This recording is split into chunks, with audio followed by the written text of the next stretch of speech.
ವೀಕ್ಷಕರೇ, D K ಸಂಪುಟ ಮತ್ತು ಮೊದಲ ವಿಕೆಟ್ ಪತನ. ಎಸ್, ಡಿ ಕೆ ಸಂಪುಟದ ಮೊದಲ ವಿಕೆಟ್ ಈಗ ಪತನ ಆಗಿದೆ. ಡಿ ಕೆ ಶಿವಕುಮಾರ್ ಅವರಿಗೆ ಮುಖ್ಯಮಂತ್ರಿ ಆಗ್ತಾ ಇದ್ದಂಗೆ ಆರಂಭಿಕ ಆಘಾತ, ಆರಂಭಿಕ ಏಟು ಈಗ ಎದುರಾಗಿದೆ. ಅಸಲಿ ಆಟ ಈಗ ಶುರುವಾದಂಗೆ ಕಾಣ್ತಾ ಇದೆ. ಪತ್ರಕರ್ತರ ವಲಯದಲ್ಲಿ ಅಥವಾ ಸಾಮಾಜಿಕ ವಲಯದಲ್ಲಿ ಒಂದಿಷ್ಟು ಮಾತಿತ್ತು.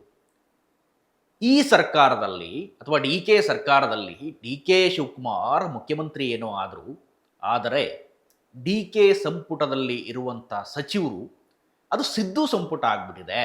ಡಿ ಕೆ ಮುಖ್ಯಮಂತ್ರಿ, ಸಿದ್ದು ಸಚಿವ ಸಂಪುಟ ಅನ್ನೋ ಮಾತುಗಳು ಪತ್ರಕರ್ತರ ವಲಯದಲ್ಲೆಲ್ಲ ಕೇಳಿ ಬರ್ತಾ ಇದ್ವು. ಈಗ ಮೊದಲ ಹಂತದಲ್ಲಿ ಒಂದು 12 ಜನ ಮಿನಿಸ್ಟ್ರು ಅಧಿಕಾರವನ್ನು ಸ್ವೀಕರಿಸಿದ್ರು. ಅದಾದ ನಂತರ ನಿನ್ನೆ ಸಂಜೆ ಅವರಿಗೆ ಪೋರ್ಟ್ಫೋಲಿಯೋವನ್ನು ಕೂಡ ಕೊಡಲಾಯಿತು. ಸಾಕಷ್ಟು ಸರ್ಕಸ್ಗಳು ಕೂಡ ನಡೆದವು. ರಾಮಲಿಂಗಾರೆಡ್ಡಿಯವರ ಬಗ್ಗೆ ಸ್ವಲ್ಪ ನೋಡೋದಾದರೆ ಅಥವಾ ತಿಳ್ಕೊಳ್ಳೋದಾದರೆ, ರಾಮಲಿಂಗಾರೆಡ್ಡಿಯವರು ಕಳೆದ 47 ವರ್ಷಗಳಿಂದ ಕಾಂಗ್ರೆಸ್ ಪಾರ್ಟಿಯಲ್ಲಿದ್ದಾರೆ. ಯೂತ್ ಕಾಂಗ್ರೆಸ್ನಲ್ಲಿದ್ದಂಥವರು, ವಿದ್ಯಾರ್ಥಿ ಸಂಘಟನೆಯಲ್ಲಿ ಇದ್ದಂಥವರು, ಅದಾದ ನಂತರ ಕಾರ್ಪೊರೇಟ್ ಎಲೆಕ್ಷನಲ್ಲಿ ನಿಲ್ತಾರೆ. ಅವರ ತಂದೆ ಕೂಡ ರಾಜಕಾರಣದಲ್ಲಿ ಇದ್ದರು. ಬಹಳ ಪ್ರಭಾವಿ ಮನುಷ್ಯ. ಬೆಂಗಳೂರಿನ ಮಟ್ಟಿಗಂತೂ ಅವ್ರ ಬಗ್ಗೆ ನಿಮಗೆ ಹೇಳಬೇಕು ಅಂದರೆ, ಕಳೆದ 30 ವರ್ಷಗಳಲ್ಲಿ BBMPಯಲ್ಲಿ ಅಥವಾ GB ಯಲ್ಲಿ ಇದ್ದಂಥ ಎಲ್ಲ ಅಧಿಕಾರಿಗಳು ಅವ್ರಿಗೆ ಗೊತ್ತು. ಡಿ ಗ್ರೂಪ್ ನೌಕರರಿಂದ ಹಿಡಿದು IAS, IPS, ಸರ್ಕಾರದ ಮುಖ್ಯ ಕಾರ್ಯದರ್ಶಿಗಳವರೆಗೂ ಕೂಡ ಬೆಂಗಳೂರಲ್ಲಿ ಕೆಲಸ ಮಾಡಿದಂಥ ಅಧಿಕಾರಿಗಳು ಗೊತ್ತು. ಕೇವಲ ಅಧಿಕಾರಿಗಳು ಗೊತ್ತಾ ಕೇಳಿದರೆ ಇಲ್ಲ. ರಾಮಲಿಂಗಾರೆಡ್ಡಿ ಅವರಿಗೆ ಬೆಂಗಳೂರಿನ ಪ್ರತಿ ರಸ್ತೆಗಳು ಗೊತ್ತು.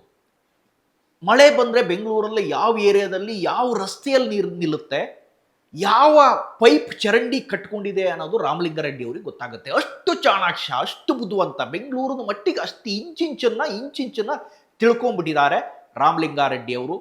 ಯಾವ ಏರಿಯಾದಲ್ಲಿ ಕಾಂಗ್ರೆಸ್ ಪಾರ್ಟಿಗೆ ಎಷ್ಟು ಓಟ್ ಬರುತ್ತೆ ಅನ್ನೋದು ಗೊತ್ತು, ಯಾವ ಏರಿಯಾದಲ್ಲಿ ಕೊಳಚೆ ಪ್ರದೇಶ ಇದೆ ಅನ್ನೋದು ಗೊತ್ತು, ಅಲ್ಲಿದ್ದವ್ರು ಯಾರಿಗೆ ಓಟ್ ಹಾಕ್ತಾರೆ ಅನ್ನೋದು ಗೊತ್ತು. ಬೆಂಗಳೂರಿನ ನಾಡಿ ಮಿಡಿತವನ್ನು ಭಾಳ ಚೆನ್ನಾಗಿ ಅರ್ಥಕೊಂಡಿರೋರು ಅಂತಂದರೆ ಅದು ರಾಮಲಿಂಗಾರೆಡ್ಡಿ ಅವರು. 37 ವರ್ಷದಿಂದ ಸತತ ಶಾಸಕನಾಗಿ ರಾಮಲಿಂಗಾರೆಡ್ಡಿಯವರು ಬೆಂಗಳೂರಿನ ಎಲ್ಲ ಸ್ತರದಲ್ಲಿ ಕೆಲಸವನ್ನು ಮಾಡಿದ್ದಾರೆ. ಹೋಮ್ ಮಿನಿಸ್ಟರ್ ಆಗಿ ಕೆಲಸ ಮಾಡಿದ್ದಾರೆ. ಕೆಲವು ಕಾಲ ಬೆಂಗಳೂರು ಅಭಿವೃದ್ಧಿ ಸಚಿವರಾಗಿ ಕೆಲಸ ಮಾಡಿದ್ದಾರೆ. ಸಾರಿಗೆ ಸಚಿವರಾಗಿ ಕೆಲಸ ಮಾಡಿದ್ದಾರೆ. ಮುಜರಾಯಿ ಖಾತೆ ಸಚಿವರಾಗಿ ಕೆಲಸ ಮಾಡಿದ್ದಾರೆ. BBMP ಕಾರ್ಪೊರೇಟರ್ ಆಗಿಯೂ ಕೂಡ ಕೆಲಸವನ್ನು ಆರಂಭಿಸಿದ್ರು ರಾಮಲಿಂಗಾರೆಡ್ಡಿಯವರು. ಸೊ ಹಾಗೆ ನೋಡಿದರೆ ಪಕ್ಷದಲ್ಲಿ ರಾಮಲಿಂಗಾರೆಡ್ಡಿ ಯಾರ ಪರವೂ ಅಲ್ಲ ಅಥವಾ ಯಾರ ಬಣವೂ ಅಲ್ಲ. ಡಿ ಕೆ ಶಿವಕುಮಾರ್ ಅವರ ಬಣವ ಕೇಳಿದರೆ ಖಂಡಿತ ಡಿ ಕೆ ಶಿವಕುಮಾರ್ ಅವರ ಬಣ ಅಲ್ಲ. ಹಾಗಂತ ಡಿ ಕೆ ಶಿವಕುಮಾರ್ ಅವ್ರ ಜೊತೆ ರಾಮಲಿಂಗಾರೆಡ್ಡಿ ಚೆನ್ನಾಗಿಲ್ವಾ ಕೇಳಿದರೆ ಖಂಡಿತ ಚೆನ್ನಾಗಿದ್ದಾರೆ. ತುಂಬ ಉತ್ತಮವಾದ ಬಾಂಧವ್ಯವನ್ನು ಹೊಂದಿದ್ದಾರೆ. ಹಾಗಂತ ರಾಮಲಿಂಗಾರೆಡ್ಡಿ ಡಿ ಕೆ ಪರ ಅಲ್ಲ ಅಂತಂದ್ರೆ ಇನ್ನು ಸಿದ್ದರಾಮಯ್ಯ ಅವ್ರ ಬಣನ ಕೇಳಿದರೆ ಅದೂ ಕೂಡ ಖಂಡಿತ ಅಲ್ಲ. ರಾಮಲಿಂಗಾರೆಡ್ಡಿ ಅವರು ಪಕ್ಷದ ನಿಷ್ಠಾವಂತ ಕಾರ್ಯಕರ್ತ ಅಥವಾ ಪಕ್ಷದ ನಿಷ್ಠಾವಂತ ಕಟ್ಟಾಳು. ಹೈಕಮಾಂಡ್ ಬಣವ ಕೇಳಿದ್ರೆ ಅದು ಕೂಡ ಅಲ್ಲ. ರಾಮಲಿಂಗಾರೆಡ್ಡಿ ಕೆಲಸ ಮಾಡ್ತಾರೆ ಅನ್ನೋ ಕಾರಣಕ್ಕೆ ಅವ್ರಿಗೆ ಕೆಲಸ ಕೊಡ್ತಾರೆ ಅಥವಾ ಅವ್ರಿಗೆ ಸಚಿವಗಿರಿ ಕೊಡ್ತಾರೆ. ಸೊ ಈ ಬಾರಿ ರಾಮಲಿಂಗಾರೆಡ್ಡಿ ಅವ್ರದ್ದು ನೇರ ವಾಗ್ದಾಳಿ, ಒಂದೇ ಮಾತು, ಕೊಟ್ಟು ಮಾತಂಗೆ ನಡ್ಕೊಂಡಿಲ್ಲ. ನನ್ನ ಆತ್ಮಸಾಕ್ಷಿಯ ವಿರುದ್ಧವಾಗಿ ನಾನು ಕೆಲಸ ಮಾಡಬೇಕಾದ ಪರಿಸ್ಥಿತಿ ಬಂದಿದೆ.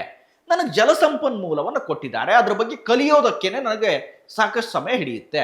ಬೆಂಗಳೂರು ಅಭಿವೃದ್ಧಿ ಕೊಡಿ ಅಂತ ಕೇಳಿದ್ದೆ, ಅದನ್ನು ನನಗೆ ಕೊಟ್ಟಿಲ್ಲ ಅಂದರೆ ಕೇವಲ ಇವತ್ತಿನ ಮಾತಾ? ಖಂಡಿತ ಅಲ್ಲ. ಹಿಂದೆ ಸಿದ್ದರಾಮಯ್ಯ ಅವರ ಸರ್ಕಾರ ರಚನೆ ಆಗಬೇಕಾದಂಥ ಸಂದರ್ಭದಲ್ಲಿ ರಾಮಲಿಂಗಾರೆಡ್ಡಿ ಅವರಿಗೆ ಡಿ ಕೆ ಶಿವಕುಮಾರ್ ಒಂದು ವಾಗ್ದಾನವನ್ನು ಕೊಟ್ಟಿದ್ದರಂತೆ.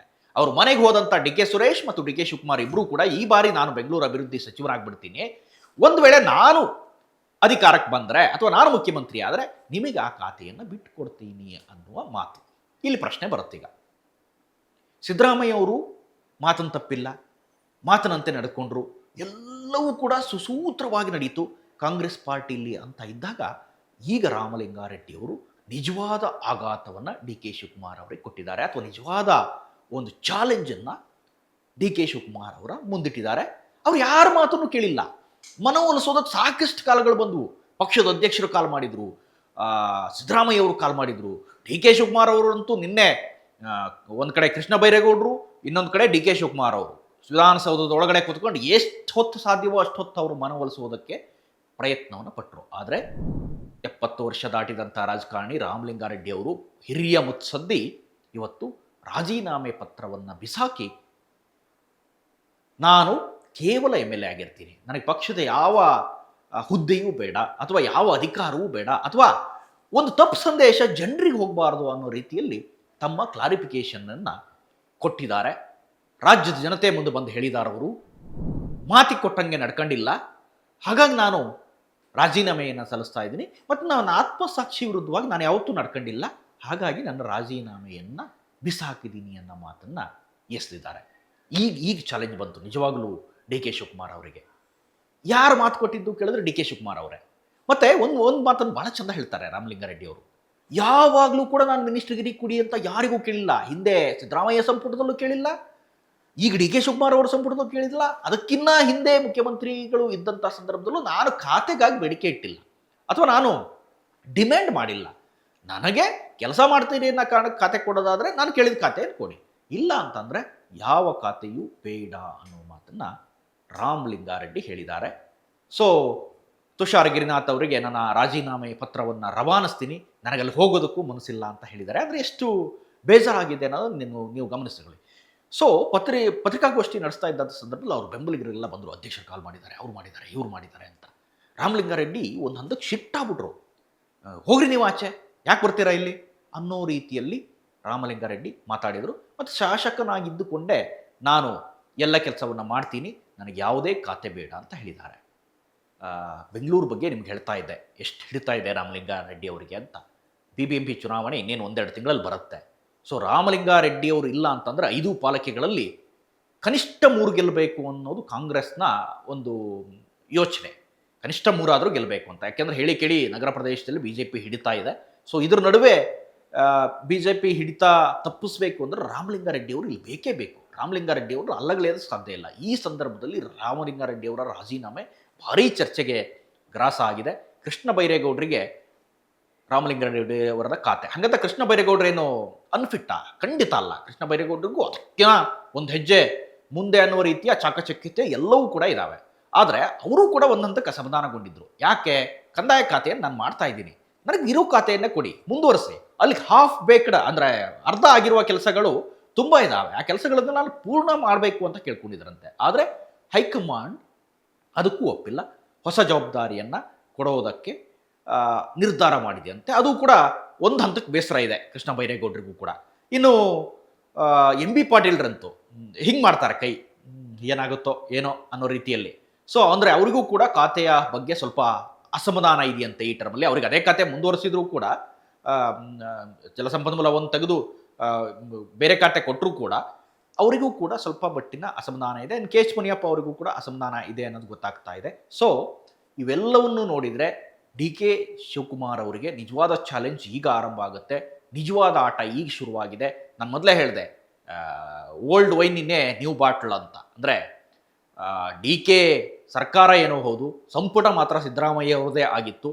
ಆದರೆ ಒಬ್ಬ ಅಧಿಕಾರ ಚುಕ್ಕಾಣಿ ಹಿಡಿದಂಥ ನಾಯಕನಿಗೆ ಎಲ್ಲರನ್ನೂ ಸರಿದಾರಿಯಲ್ಲಿ ತೆಗೆದುಕೊಂಡು ಹೋಗುವ ಚಾಣಾಕ್ಷತೆ ಬೇಕು, ಚಾಕಚಕ್ಯತೆ ಬೇಕು. ಸಿದ್ದರಾಮಯ್ಯ ಅವರ ಅವಧಿಯಲ್ಲಿ ಎಲ್ಲೂ ಕೂಡ ಹೀಗಾಗಿರಲಿಲ್ಲ. ಆದರೆ DK ಅವರು ಬಂದ ತಕ್ಷಣ ಈ ರೀತಿಯ ಆರಂಭಿಕ ಆಘಾತಗಳು ಎದುರಾಗ್ತಾ ಇದೆ. ನೋಡೋಣ ಎಲ್ಲಿಗೆ ಹೋಗಿ ತಲುಪುತ್ತೆ ಕಾಂಗ್ರೆಸ್ನ ರಾಜೀನಾಮೆ ಪರ್ವ ಅನ್ನೋದನ್ನು. ಇದಿಷ್ಟು ಈ ಕ್ಷಣದ ಅಪ್ಡೇಟ್ಸ್. ಇಂಥದ್ದೇ ಮತ್ತಷ್ಟು ಕಂಟೆಂಟ್ಗಾಗಿ ನೋಡ್ತಾ ಇರಿ ಸುಮನ್ TV ಕನ್ನಡ. ಹಾಗೆಯೇ ನೀವೇನಾದರೂ ನಮ್ಮ ಚಾನಲನ್ನು ಸಬ್ಸ್ಕ್ರೈಬ್ ಮಾಡಿಲ್ಲ ಅಂತಾದರೆ ದಯವಿಟ್ಟು ಈ ಕೂಡಲೇ ಸಬ್ಸ್ಕ್ರೈಬ್ ಮಾಡಿ, ಶೇರ್ ಮಾಡಿ, ಲೈಕ್ ಮಾಡಿ ಮತ್ತು ಕಮೆಂಟ್ ಮಾಡೋದನ್ನು ಮರಿಬೇಡಿ.